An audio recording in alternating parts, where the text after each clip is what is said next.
Okay, guys. Again, thanks for coming out in first one of the year. So we're excited, and we just finished with our Tuesday preparations, and we're getting ready to open up Saturday in Bethune. I know our guys are excited about opening the season, and equally excited about being in Sun Life. Questions, please. Wait for a microphone to come your way, please.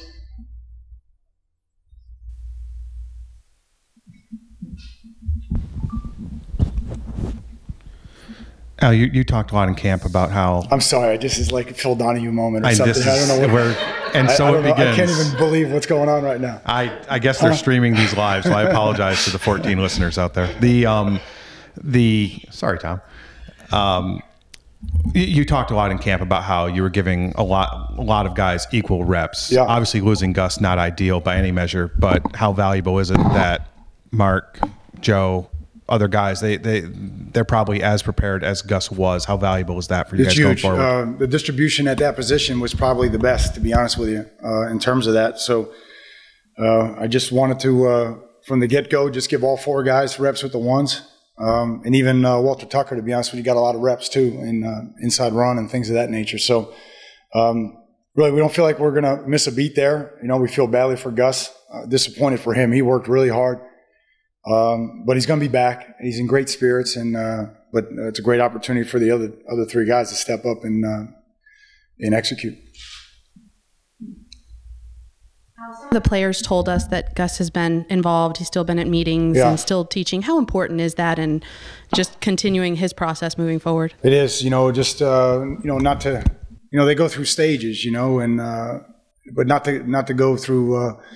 Depression or denial after that. I mean, he's put so much into it, and was really having a great camp and a great summer. So I'm really proud of him. He's been a leader, and he's continuing to do that. And I couldn't believe, just seeing him being in all the meetings and everything right away. It's awesome to see.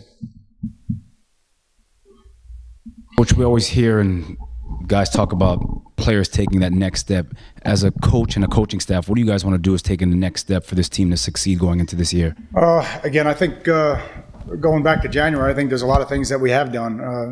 Most of them are in-house, but I feel like we've positioned ourselves where we need to be. And I told the guys, we had a successful spring, successful summer.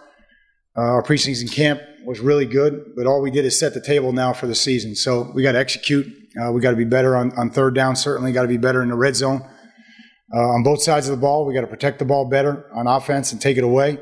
And then penalties. Again, a team is a reflection of the coaching staff, and we weren't very good with our penalties a year ago. It starts with me. We got to get that fixed, and we got to be better from a turnover aspect. So there's a lot of other things, obviously, that are not for public consumption, but that the coaches have already been challenged. And going all the way back, because I know you're not here all the time, just going all the way back, these are things that I've addressed all the way back to the spring, and just making sure that we've done a lot of things internally different, and challenge the coaches to do that.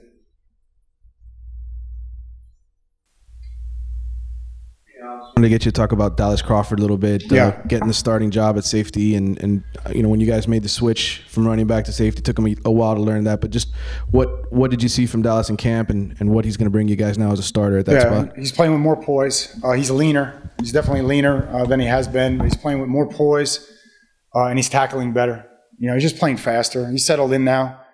He's playing with more confidence and just playing faster, a little bit more reckless. So. But I think his tackling is one of the things that I've seen. He's not giving up deep balls, and he's tackling better. So, excellent leader, maturity that we desperately need. And again, I think that group, we're going to play a lot of guys there. Dallas is also a special teams guy for us on the kickoff coverage. Yes, sir. Talk about reducing, having to cut back on penalties. What have you seen to, I guess, lead you to believe that you're going to do that? Yeah, I think it's been markedly better. Just going over it every day, just having a category of bad ball and putting everything that's bad ball in there every day and showing the kids and what's acceptable. We quality control our numbers every day. We quality control the scrimmages. Our numbers are down. We need to see that Saturday night. We don't need to see nerves or anything. We need to play with poise and not have penalties and play with our technique. You touched on poise and staying comfortable. With so many freshmen probably getting a chance to make their debuts this week, how do you make sure the moment doesn't get too big for them? Just being consistent every day with our approach, with our plan, with how we practice, and those guys, matching that standard. I think the leaders have to continue to mentor a lot of those guys and guide them through it. Everything's going to be the first time, right? First time in the stadium, first time at the hotel, first time in the pregame meetings and all that. So we really need good leadership. We got it today, which is awesome. But by my last count, and again, we might be off one or two, but including special teams and everything, I think we're looking at 9 redshirt freshmen and 12 true freshmen that will play. Do you ever contemplate asking Dallas to switch back to running back? You mean now? You mean? Yeah. No. I like the group that we have there.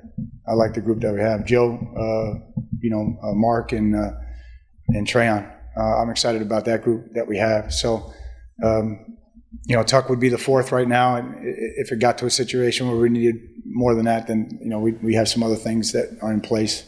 Also, I heard you on the radio say, I guess yesterday, about Gus, needs surgery. Yep. Did he have surgery? He or did. what? He did. That's when we found out. So it was really one of those things where we just couldn't tell. They were going to just get him to the hospital and then figure it all out at that moment. And if he needed it, they were going to do it. So we literally didn't know until it was over. Was it Saturday night? Saturday afternoon, and then of course we didn't know until after Canes Fest. Anything else? Do you have a sense with the GPS and all the other stuff that this team is markedly fresher at this point than going into week 1 last year, just because of the way you've had to monitor more and breaks when you can and all that? We're monitoring 40 guys right now, and again, I don't know how it's legal for one team to have it and another team not. I mean, it's incredible information. It really governs how we approach things on a daily basis. It's given us valuable information. Just there's so many little examples every day in terms of a guy gets to a certain yardage and we shut him down and.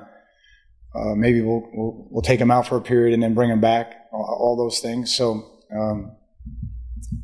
I think that coupled with just not having a lot of head injuries and concussions and things like that, I think we've been healthy. So I think the GPS has made a big difference and will continue to make a difference. And the kids are starting to understand it better. We're starting to understand it. Having Brad Roll is awesome for us because he's experienced in it and he knows how to manipulate it and apply it. I think that's the biggest thing. Information is one thing, but to apply it. And guys, really for this setting, it's hard to explain it. It really is. It's an intricate process, and Brad does a good job breaking it down for us. Muhammad, Chad Thomas weren't able to crack the first team, at least on, I know it's a loose depth chart and all that, but can you talk a little bit about where they are in their progression as players? Well, we're excited about both those guys. I mean, this is the deepest we've been on the defensive line. So Kamala has had a great camp for us, and he's 295 pounds now. Chad, obviously, he'll be in the rotation early. If it's one, maybe it's 1 and 1A. And then R.J. McIntosh has had a really good camp, and he'll be in the mix as well at that spot. And at the other spot, Trent was one of our most reliable players on defense a year ago. Trent's not going to give the position to anybody. He doesn't make any ABs. He plays the defense exact every play. I think Demetrius had his good camp, and we're not discouraged with Quan. Quan's going to be a heck of a player, but he also missed 13 games a year ago, and I think from that standpoint, those guys are going to be impactful for us. I don't think there's any question about it. And I think the biggest change for us up front is how many guys that we can put in the game. Cortell, we moved out the defensive tackle because of the success of Kendrick and Weich and Hurtalu, for instance. So we've become better at tackle. Our ends are deeper, our noses are deeper, and the rushes, it's going to be a good group for us. I'm excited about it, to be honest with you. Those guys are going to be good. Yes, sir. If you could write a script for the game Saturday, how would you like to see how things go? I would just want us to attack, be consistent, be consistent all week. Just take care of ourselves, play at a high tempo, play fast, be sharp.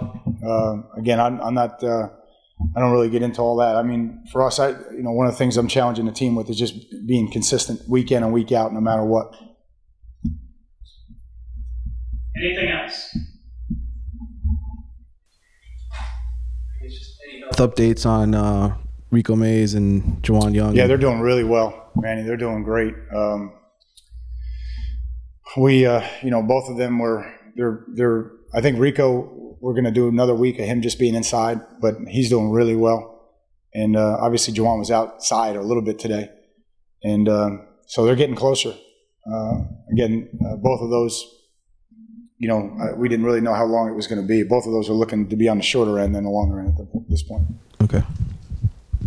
Yeah, Mark was saying that Michael Weich, kind of with the injuries and trying to get him to the right weight, kind of the evaluation for him starts now. Where do you see Mike at this point? Well, again, I mean it's a good competition. What's to say Mike's not going to end up being number one at some point? And again, I don't want to preclude anybody from doing that. And Gary mentioned Chad. I mean. Chad, Ofamba, RJ, all those guys are going to play. There's going to be a rotation. We want to keep those guys fresh. And same thing at nose. So they're going to earn it between the lines. They're going to earn it on the field. But Mike is a lot better than he was a year ago. He's in better condition. He's better with his goal weight. So I'm as anxious as anybody to see him play Saturday night. Anything else? Okay. Okay, guys. Thanks. Have a good day.